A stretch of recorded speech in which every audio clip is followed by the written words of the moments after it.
The dust of the Chihuahuan desert was a fine, relentless gold, coating everything, the creosote bushes, the cracked leather of Elias's saddle, and the stubble on his weary face. He was a man carved from the same hard rock as the canyon country he drove his small, sorry herd through, a cowboy whose best years were behind him, trailing a dozen head of scrawny cattle to a buyer who would likely cheat him. His world was one of practical silence and brute survival, where things were what they appeared to be. A drought was a drought, a snake was a snake, and a stranger was usually trouble. So, when he saw the figure standing beside the lone cottonwood at the mouth of the shallow box canyon he'd chosen for noon respite, every hardened instinct tightened his hand near the worn stock of his rifle. The figure was impossibly tall and stark against the bleached sky, motionless as a sentinel. As his horse drew nearer, the details resolved, and Elias felt a disorienting jolt. It was a woman. An Apache woman, clad in a deerhide dress gone pale with sun and time. Her hair was a black waterfall down her back. And she was, without exaggeration, 7 feet tall if she was an inch. Her stature was not lithe but powerfully built, broad-shouldered and straight, like a mighty ponderosa pine. She was the most formidable human being he had ever seen. He guided his horse to a stop a respectful distance away, his mind racing through a catalogue of stories, tales of warrior women, of spirits that walked the desert in giant form. Fear was there, a cold trickle in his gut, but it was tempered by a lifetime of facing down long odds and strange frontier sights. He gave a slow, cautious nod. "Ma'am." Then she moved. She took one step forward, and a great, shuddering sob broke from her. It was a sound of such raw, unadulterated grief that it seemed to crack the desert's dry silence. Tears cut clean trails through the dust on her majestic, stern face. She wrapped her long arms around herself, as if trying to hold her enormous frame together. "Do not be scared of me," she pleaded, her voice a deep, resonant contralto choked with pain. "Please." Elias sat frozen on his horse, not with terror, but with a profound and startling awe. He had expected a challenge, perhaps a demand, maybe even an attack. He had not expected this heartbreaking vulnerability. The sheer scale of her sorrow dismantled his every preconception. Here was a creature of mythic proportions, weeping like a lost child. His fear didn't vanish, it transformed. It became a sharp, focused attention. He slowly, carefully, dismounted, keeping his movements clear and non-threatening. He did not approach, but he let go of the rifle stock.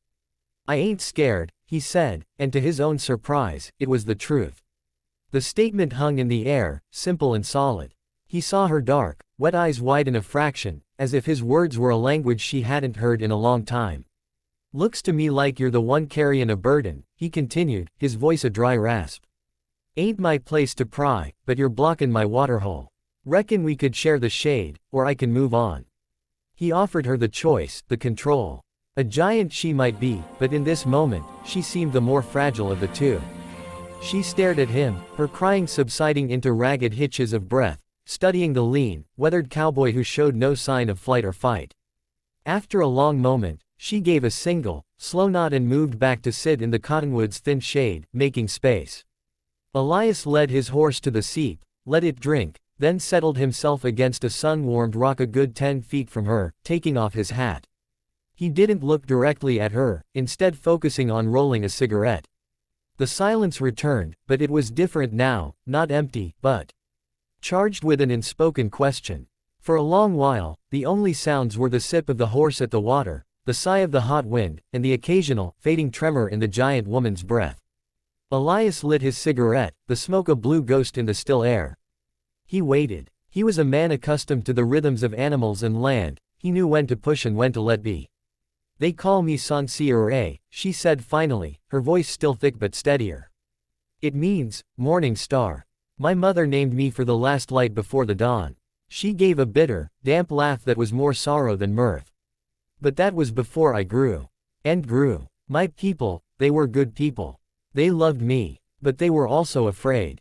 They thought my size was a sign, a blessing or a curse from the mountain spirits. They did not know what to do with me. I could not do the women's work in the wickiup, I was too large.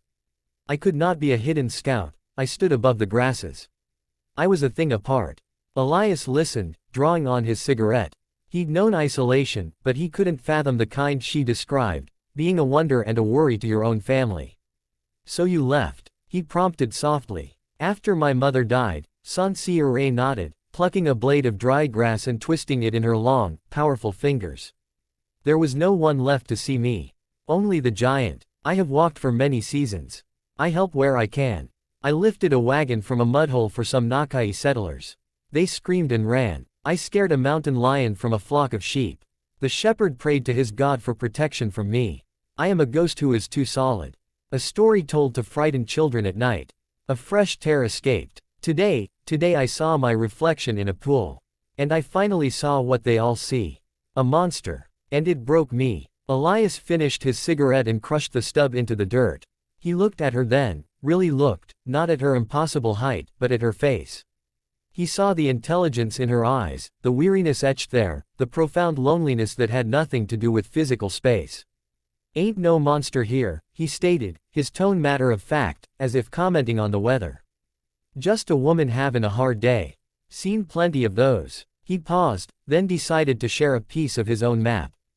I knew a fella once, lost an arm to a Comanche lance. Said folks couldn't see past the empty sleeve.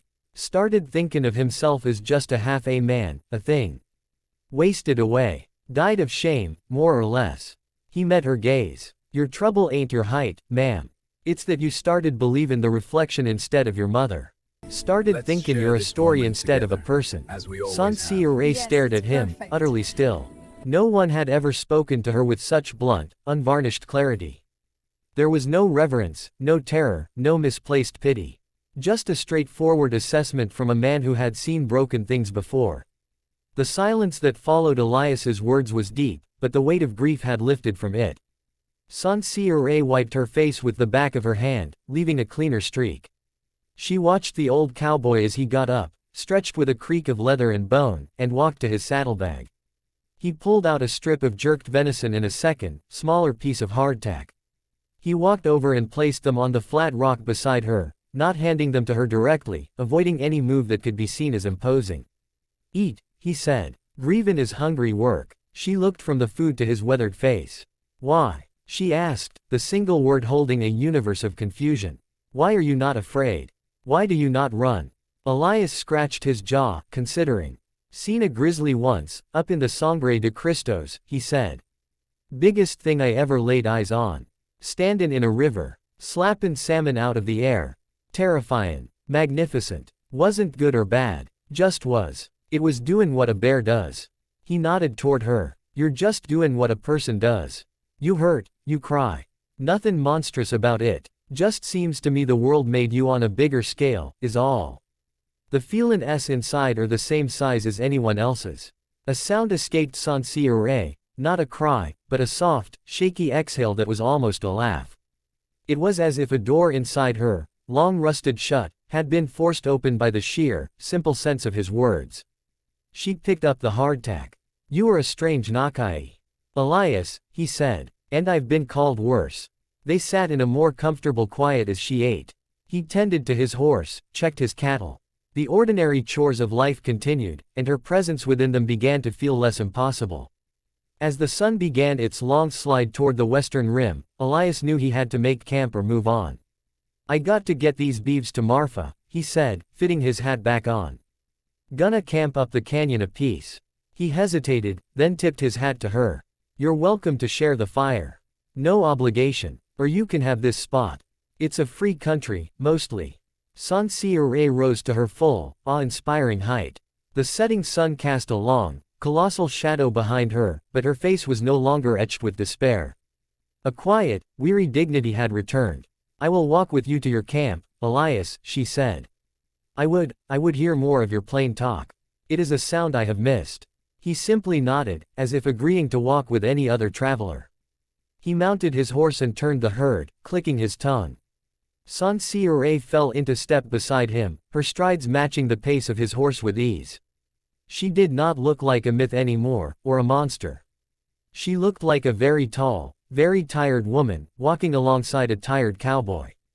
As they moved into the lavender twilight, Elias spoke, his voice carrying on the cooling air. Knew another fella, built church steeples. Said the key was making sure the foundation was square to the world, not to what folks thought was flat. Reckon that applies to people, too. He didn't look at her, just watched the trail ahead. You gotta build your foundation square to your own self, Morning Star. Not to the reflections in the pool. Beside him, Sansire walked a little taller. The cowboy didn't fear her. And for the first time in a very long time, neither did she. The desert around them was vast and indifferent, but in that moment, it held a space for both of them, just as they were.